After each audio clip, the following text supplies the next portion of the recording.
So, hi, Karina Ladet. It's so beautiful to talk to you again. And I see that you're back in front of your beautiful drawings behind you. What are those? It's lovely to see you too, Zoe. It's Lori Portka. She creates beautiful artwork, and she makes these prayer flags, and I love them. Oh, Like the colors are so vibrant, and then there are always beautiful messages on them. So, they are gorgeous. Fantastic. So and today we're going to talk about your new meditations that you have out, and how those help people on their personal development path in terms of really getting into that energetic state for themselves and really supporting themselves. So what I'd love to hear is, first of all, how you kind of decided to go down this slightly different route for yourself, and how it came about. well, it's a great question because I've been mainly connecting with my spirit guides and angels and those types of energies before, and doing quite a lot of grounding spiritual work.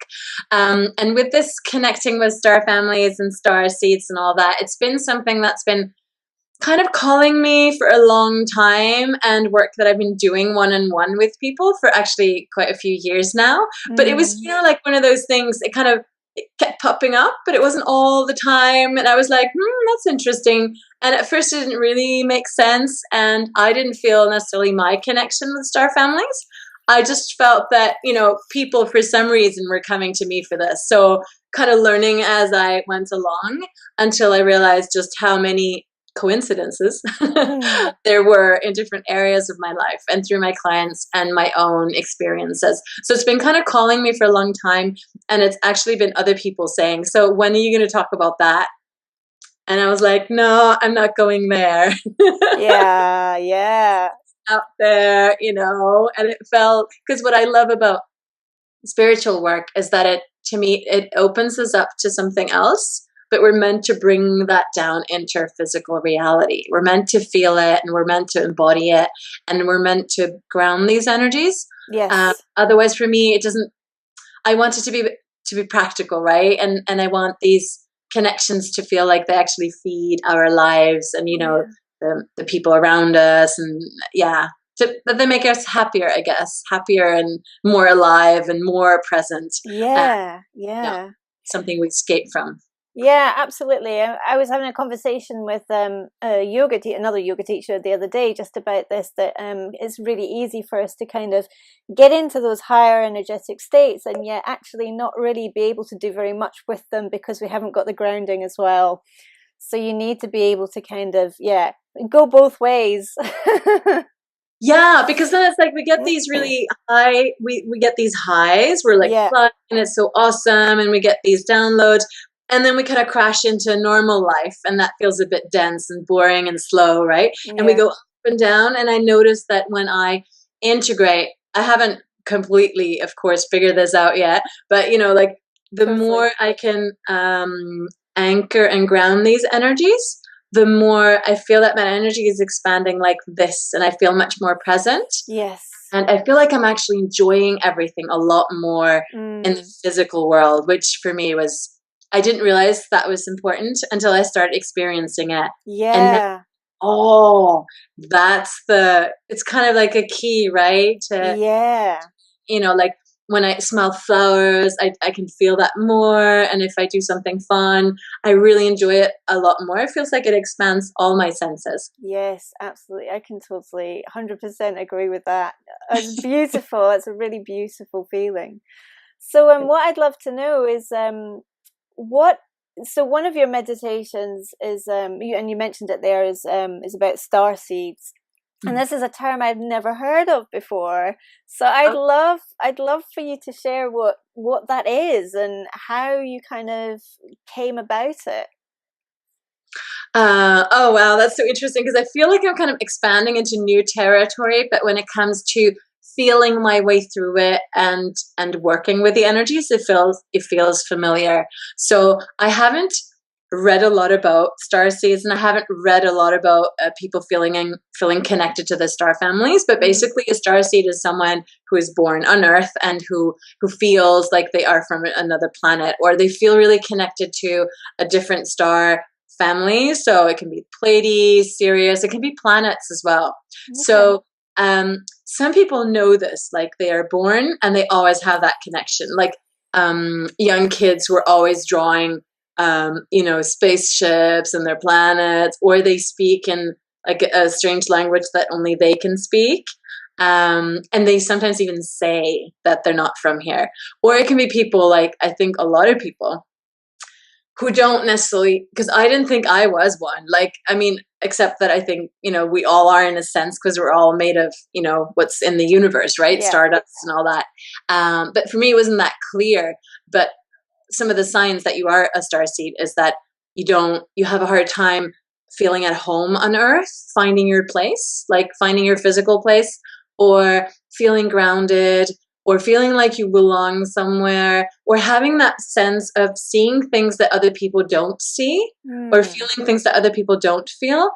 And also having like a sense of a higher purpose, that we're here to do something that's really important, which I think resonate with a lot of us, like entrepreneurs and soulful entrepreneurs, right? Because it's like this calling, and it's really strong, and it's beyond ourselves, right? It's a real burning kind of need, isn't it? Yeah, and it feels so much bigger than yourself that sometimes you just can't even comprehend it.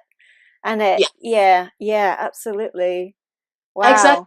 Feeling. So when I think there are lots of different keys, and we all find what works for us. I'm not saying this is the one way and it has to be like this, but for me, at least, when I could really, I guess, accept this connection and then receive like downloads from the stars that I feel really close to, I noticed that my sense of purpose becomes bigger in a sense. And I feel like I'm really creating that link between, sky and earth in a way that feels really, really a lot more embodied. Yeah.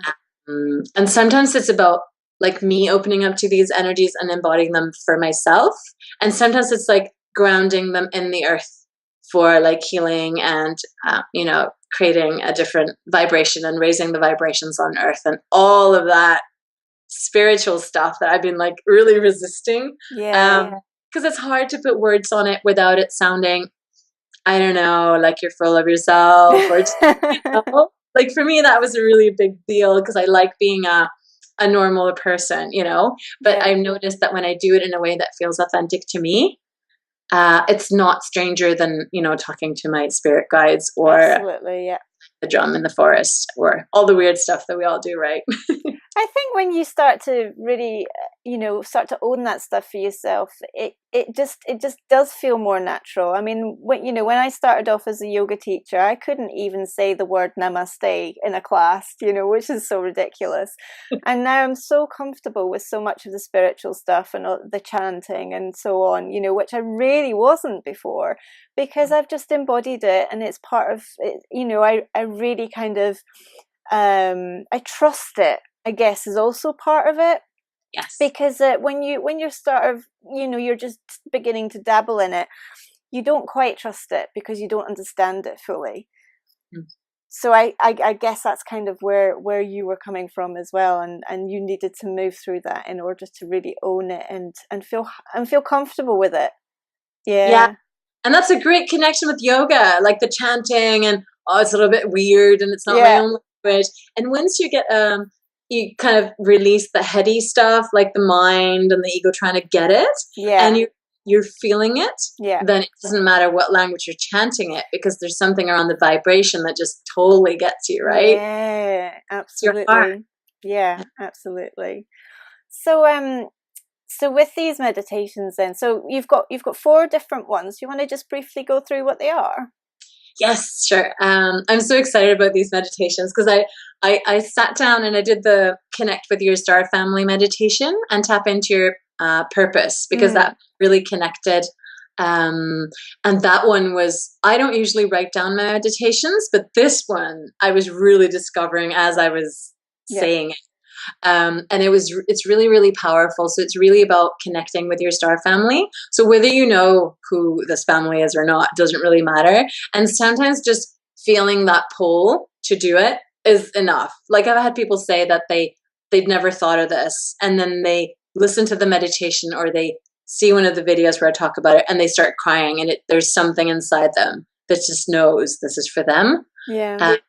So it kind of creates a really strong sense of coming home and energetically reconnecting parts of us that maybe are lost or a little bit, that we need to reclaim, I think. So it's really, so that one's really intense. Like the energy is really strong. But it's really, I find that it's really grounded at the same time. So it doesn't, blow your mind. It just feels really expansive. So that one's really exciting to do. And it can really help to, tap into your purpose and make it even clearer and maybe bigger than we sometimes allow ourselves to see, right? And then I was only planning on doing that one, but somehow the other three flowed in. I feel that they actually go really well with the star one. So one is about connecting with nature and nature spirits. And I love that one because it's really about first connecting with the earth or different elements of the earth. And then also different creatures in nature, like the magical beings and all that. So that sounds beautiful. Thank you. So it's like magical and at the same time very grounding. And I really, to me, meditations like these are really like deep energy processes. So whether you do this on your own or not, it's really, really fun to be guided on these journeys. Absolutely, yeah. And for anyone who feels that they need a little bit of support to get into that state, because, busy mind, lots to do, it can be really nice to have a voice guiding you through the journey to connect, in a way that feels safe and lovely. And then the other one, the third one is connecting with your ancestors. And that one is kind of, it's quite dense too. It's really about, I guess, tapping into the parts of our lineage and our family, but not just our maybe close family. So it's kind of like everyone before us, right? And clearing out whatever we need to clear out so we can move forward with clarity and with what we need to do instead of carrying, like the old family stuff that we sometimes feel coming up, or often, depending. Usually every time we grow, we have stuff coming up from the past or from, so it can be past lives as well. So it's really about healing and clearing out those parts and then claiming them and actually seeing all the wisdom and all the gifts that we carry. So I love that sense of, other people before us, learning and growing a bit more. And then we get handed these gifts that we can develop and then give to the next generation and next. Just gives me a really deep sense of gratitude to everyone who's walked before us in, tough times, right? And especially for people doing spiritual work, because then we usually have a lot of old stuff coming up about, fears of being seen, fears of being, in danger for speaking our truths, all those things. So I find that that's a really important part to clear that out and to reclaim that magical lineage as well. It's kind of like an extra strong grounding, isn't it, as well? You're going kind of deeper down into your past, into all of the layers energetically. And it feels like you're really anchoring yourself so that you can grow further and more easily and more confidently. Yeah, exactly. Yeah, I love that. I just feel like it's quite embodied. And I think that's really important because I find for a lot of us, either we're very much in the earthy stuff or we're very much in like the angelic other dimension stuff. But when we can bring all of those parts, integrate all those parts in us, that's when I think we're really powerful in a very simple and present way. Cool. Awesome. And then the fourth one is angels and guides. And that one's like it's really soft and it's super loving. It really has that angelic energy, where you just feel like you're being wrapped up in like angel wings. So that one's really nice. If you're having a rough day or you've been doing a lot of inner work and you want to kind of relax into the arms of something very loving and soft and Yeah. beautiful. Yeah, I was listening to it again because it's kind of weird to listen to your own meditations. But I was like, oh, I was relaxing, into the softness. That's Um, beautiful. Yeah. so it's really nice. And then and then for anyone who needs a little bit of guidance to connect with your guides or connect with your angels, or connect with new ones that you haven't, connected with before. It's got that, the voice guiding you through the different steps and setting up the space. Awesome.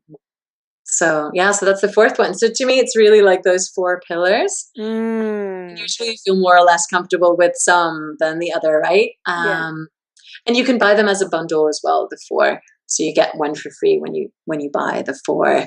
Yeah, and so I've had some really lovely feedback so far. People are experiencing lots of stuff, and it's been really intense. So what kind of stories are you getting from people going through them then? Well, a lot of them have felt like they're really reclaiming parts of themselves, like things they sort of sensed or felt are clicking into place. Yeah. And for them to really get that energy, when you download the energy, you integrate it, and then you get that push forward, right? To create something or to be a little bit more bold in what you're doing. Yeah. I'm getting a lot of that, and a lot of those who are doing the nature one really feel a lot more grounded. Yeah. Which is nice because sometimes we're good at tapping into the creative energy and the spiritual energy, but then it's like hard to create something or Yeah. Yeah, I totally resonate with that. I am so much an ideas person, and actually getting the stuff out there can be my bugbear a lot of the time. So yeah, yeah. totally. It's a tricky one, isn't it? To really bring it down far enough so we can actually do it, or we have fears coming up. So that's been a really nice one. And and just people who felt really, really loved and safe, so that they can kind of relax into the meditations and really embrace more of themselves and embrace more of the support, because it's also about tapping into that invisible support around them. Yeah. Even if we know, I know this stuff, I do it all the time. And when I take the time to sit down and tap in, then I'm always like, wow, Yeah. all the support and all this love. And I'm not asking maybe often enough. Yeah, totally. So I've listened to some of your free meditations and absolutely adored them. They're really gorgeous. But for anybody who's not familiar, do you want to just kind of maybe describe because all meditations are completely different and everybody's approach is different. Some people use music, some people just talk, some people will like go really in depth into some kind of like story, and some people will keep it more kind of almost what's the word, just a bit more kind of step by step, kind of quite clean and Yes. So what's your approach? I think all my meditations are kind of like a journey. Like we go on a journey together, and I love imagining, because I have a very I see things quite easily, and so I always imagine that we're in a beautiful, magical place. So I do a lot of inner journeys that are in magical places in nature where we encounter different people, like people or beings or energy forms or whatever. So it's often a journey. And it's quite slow, I think. And I do use music. On the last four, I've used Thaddeus music from Oren and Deben, and they're so nice because they're very like multidimensional. So even just with the music, you can feel so much going on. So I really love music. Yeah. And yeah, they're more like journeys and exploring and having time to sink into things. And I like to keep them a little bit open as well, so people can have their own experiences. Yeah. Less than step by step, I think. Yeah. And usually people say they feel really relaxed and really safe, and they feel really loved, so that energy comes through apparently really often. So yeah, that's it. Awesome. And you've been doing some live versions as well, haven't you, I think? Recently? When I was doing the launch for the meditations, I did 2 live calls because I I think last time I did a live call, I did so free live calls. I promised I would do one that would work in Australia, but you can't really make it work for everyone. So I ended up 2 in the same day. It was really full on, and it was wonderful. They feel like sacred women's circles up there, like that kind of cozy where you really feel the energy of everyone, and it's really kind of loving and quite powerful and deep as well. So I do my live calls on Zoom, and I get people to ask questions on the chat and to share, and then they can see my face. And then I love having like a conversation, because the people who show up to my live calls have so much to share too. It's not like I'm the teacher and they're all learning. It's more like we all teach and we all learn. Gorgeous, yeah. I love that sense of community, and there's always someone who says, oh, this is kind of hard for me, and someone else who says, I know what that feels like, Yeah, absolutely, yeah. Oh, so there's wonderful. So will you be doing any more of those, do you think? Yeah, well, actually, usually I kind of throw them out a week before, like, oh, I need to do one. I'm doing one for the solstice on the 20th of June. So I don't know if I'm doing 2 this time, but we'll see. At least 1. So as soon as I have the information, I'll share it, probably next week or so. But yeah, I have to. It's the solstice plus the full moon on the same day. Oh, yeah. Beautiful energy, yeah. So if people want to sign up for that, they can go to your website? Yes, and actually when I have the live calls, it's like right on the, the top bar, so you can't really miss it. So it's karinaladet.com. Brilliant. And the meditations are in the shop. So there's very easy to find as well. Lovely. Lovely. Oh, thank you so much for sharing, Karina. And I guess just, I'm so pleased that you're really kind of stepping into this for yourself as well, because like you said, we do kind of have that feeling of a higher calling, and it's so easy to resist a lot of the time. And I'm so happy to see you really embracing that for yourself, as well as sharing it with the world who needs it, Oh, thank you. That's so sweet of you. It's not easy, is it? Like stepping out and being like, okay, I have these fears and the resistance, like we all do, and I'm doing it anyway, and come with me for the ride. And so, yeah, thank you so much, Zoe. It's lovely. And so are you. It's so awesome it's great to be able to connect and share this, isn't it? It makes it easier. Absolutely. So yeah, I'm going to share this with my people, and I hope that you'll share it as well. And I can't wait to talk to you again at some point soon. Yeah, me too. Thank you so much. Thank you so much for now. Bye.